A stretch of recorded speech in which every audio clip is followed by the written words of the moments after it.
Dear students, welcome to Brush Up Zoology channel, and we are going to take up a topic that is embryonic or fetal membranes. It is in continuation to my previous lectures on the embryology, where so far we have done implantation. In the last lecture, we talked about implantation and blastocysts in mammals. So, the embryo of the mammals in the later stages of development, it is called as fetus. It develops within the mother's womb. It is called as fetus. And the embryonic membranes are called as the fetal membranes in case of mammals, or it would be called as embryonic membranes in case of chick, or let's say the reptiles. Whether in rabbit or embryonic membranes, the fetal membranes of rabbit and embryonic membranes of chick, these include these different membranes: yolk sac, amnion, chorion, and allantois. So one by one we'll discuss all these. First of all, we'll talk about yolk sac. So what is yolk sac? It is often called as umbilical vesicle.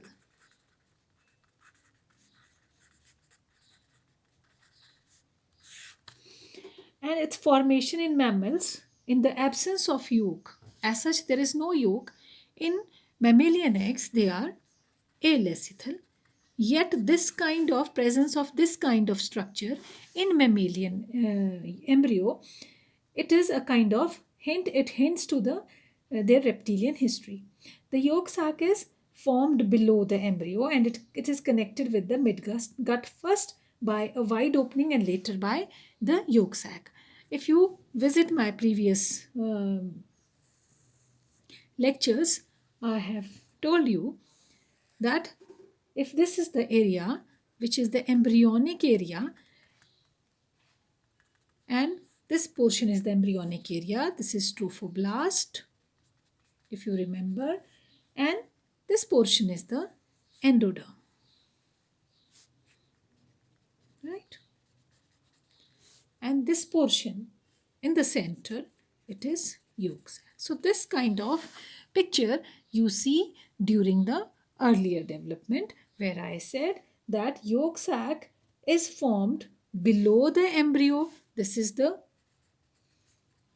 embryonic area, and it is formed below the embryo, and it is first connected with the midgut first by a wide opening and later by the yolk sac stalk. It appears in form of trophoblast, and before, so this is the trophoblast. In the beginning, it only appears in form of this trophoblast, and later on, before the implantation, even before the implantation starts, the endoderm extends to line it. So here the endoderm, it extends to line this yolk sac in the upper region of the yolk sac.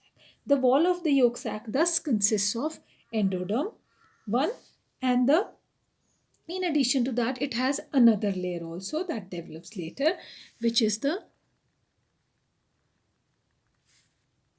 mesoderm. This is the mesoderm, which I have made with the dots because it is lying over the endoderm. It is sticking to the endoderm. This mesoderm is called as, this is called as splanchnopleur.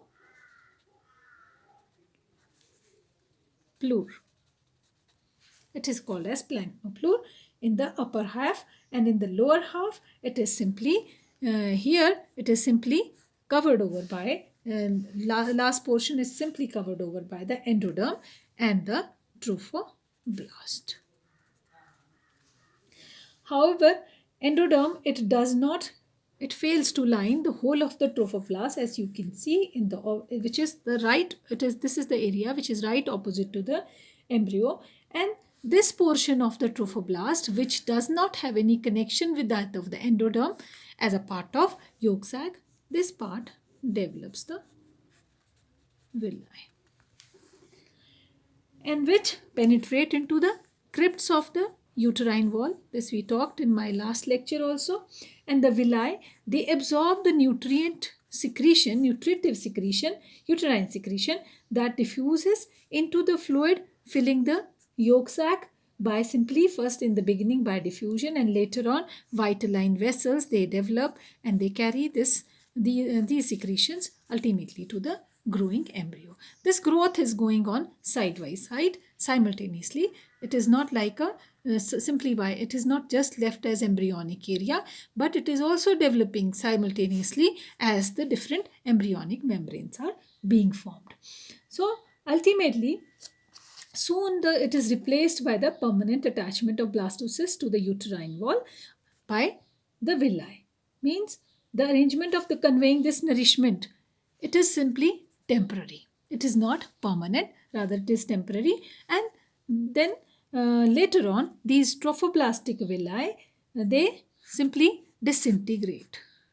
And later on, placenta would be formed on the other side, right opposite to the trophoblastic villi, and that is another means of filling up the demands of the growing embryo by means of placenta.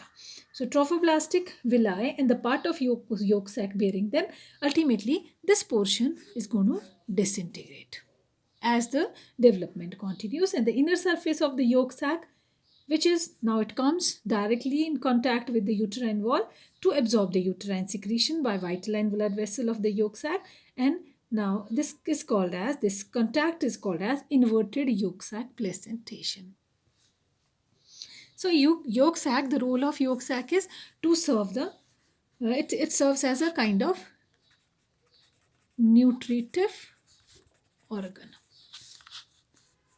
It is nutritive organ and in mammals, but to a much less extent than in reptilian or avian embryos, which develop from macrolecithal eggs. Here it is simply alecithal egg, and it loses its nutritive role soon, early in the mammals, and its function as a embryo. It simply then it would function as hemopoietic organ. So the second role would be later stages would be hemopoietic organ, site for blood cell formation. Now this was about the yolk sac, and the next is another layers are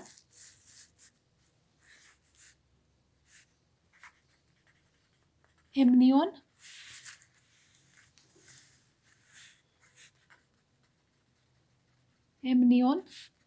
and chorion.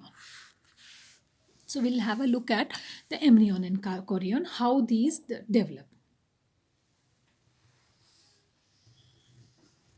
These layers, they arise together as a fold of somatopleure. So I simply jump to the study of these. I must make you understand what is, I used a term splanchnoplure,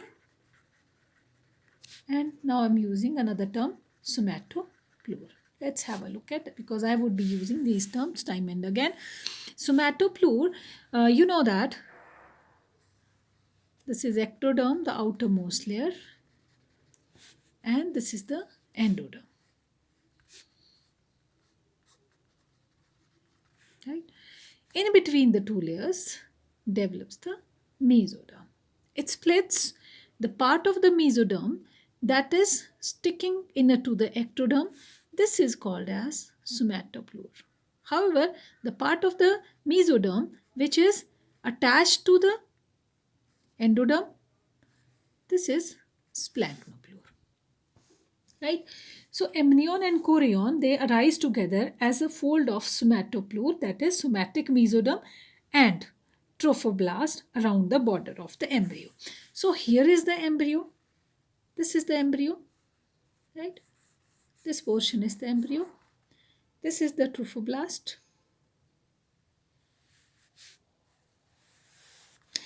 And around the trophoblast,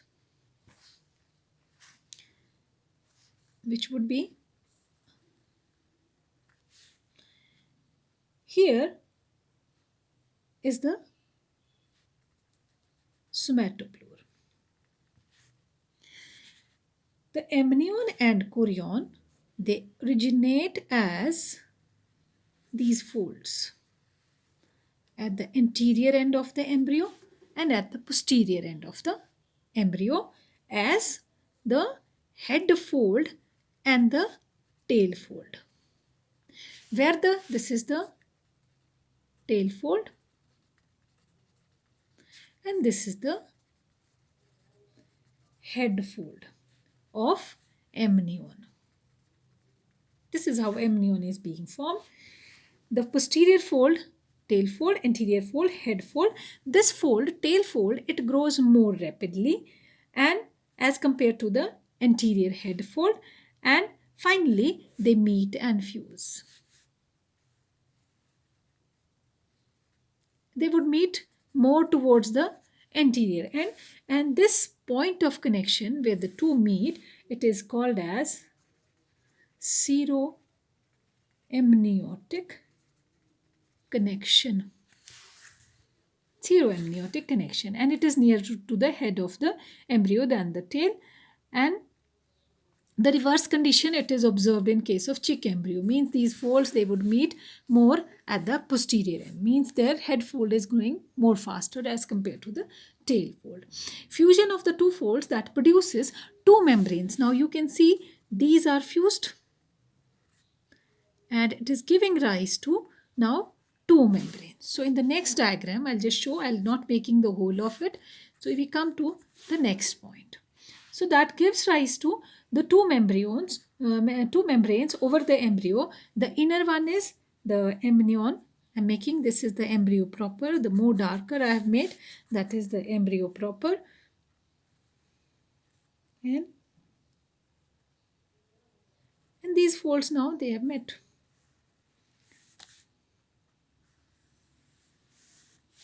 Okay. Here there was connection. They met. So we can see the two layers are being formed, and of course the somatoplure would be like this.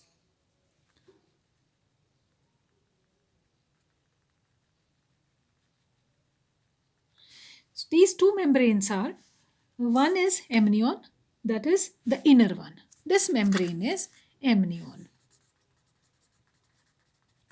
and the outer membrane is chorion. The amnion is formed of, the amnion consists of trophoblast. This is amnion. It consists of trophoblast inside, and it has the somatic mesoderm, that is outside. Somatoplure is on the outer side, and the trophoblastic ectoderm is on the inner side. And inside, it has a space, it encloses a space between the embryo and this itself. There is a space between embryo and the amnion, and this is called as amniotic cavity.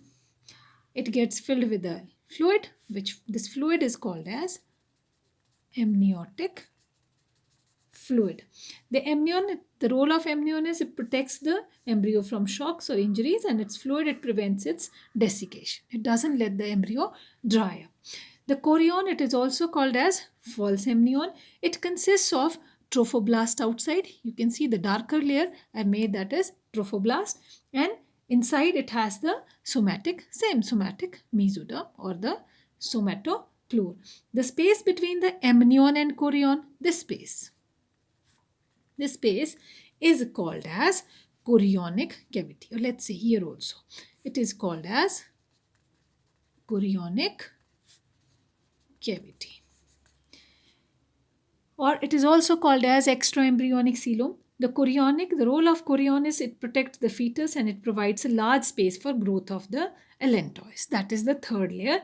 The later, a part of chorion, it contributes to formation of placenta later on. So third layer, now we are coming to the third layer, that is allantois.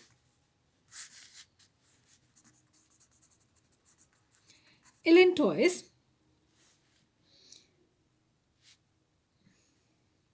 this is the gut of the embryo, and here is the yolk sac. Right. So the gut, and now where the allantois develops, allantois makes its appearance much before the amniotic fluids they meet. Come to this diagram. When they were just here, it develops like this.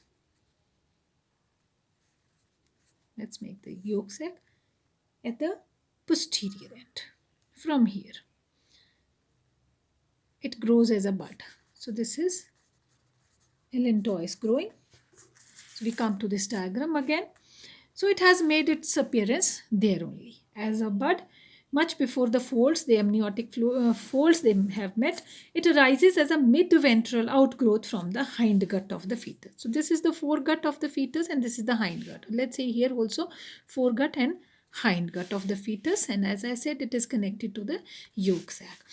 It appears from the hindgut of the fetus and it grows into the chorionic cavity, curving around the tail of the fetus and then extending over its posterior region. So now we see how it grows. The whole of the embryo is also growing. So I make another diagram to show you this how it is formed. So let's make a larger diagram.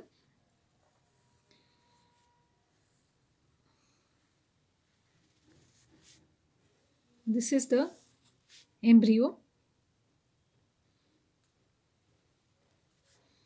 covered over by, this is embryo proper. This is endoderm. This is the gut, foregut and hindgut, yolk sac. Foregut, hindgut, yolk sac. Right? I'm saying from here it is originating. This bud is originating. Let's make you make another layers also, somatopores. And this is the space which is chorionic space or extraembryonic space. So what it does, it takes a turn. So this is allantois. This is a complete allantois which has grown and it contributes, these are already fused, it contributes in formation of placenta also. So together it would contribute to the formation of placenta and it forms a kind of composite structure. Now we have what is the composition of allantois itself. The allantois, it consists of endoderm inside. So this portion is the endoderm and it has of course the mesoderm also in between. So it would have, this is the mesoderm which is lining it on outside. So this mesoderm is splanchnopleure. So is it clear that it is the portion of the mesoderm which is lying around the foregut? Obviously that would be called as splanchnopleure. So it would have the one is the endoderm. Allantois is derived from endoderm, inner endoderm and outer splanchnopleure. And later the composite structure is formed by fusion of chorion and allantois, which is called as allantochorion. And that would contribute to placenta formation. The allantochorion, it forms the embryonic part of the placenta and it becomes vascularized by developing blood vessels from which the branches of allantoic or umbilical arteries and veins are formed in umbilical cord. So what is umbilical cord? The mesoderm which is surrounding this area. This portion is basically the umbilical cord. That is the stalk of the yolk sac and the stalk of the allantois. That is forming this portion and the surrounding mesoderm, it actually forms the that portion is forming the allantoic, the yolk sac, the umbilical cord. Allantois also fuses with amnion, where you can see it tends to fuse with the amnion also, where it forms the allantoamnion. And this structure, the purpose of this structure is to form a kind of elastic cushion for protecting the embryo from shocks. The stalk of the yolk sac and that of the allantois together with their blood vessels, it is forming the umbilical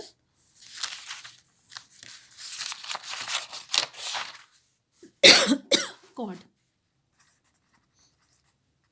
So that is all for the embryonic membranes.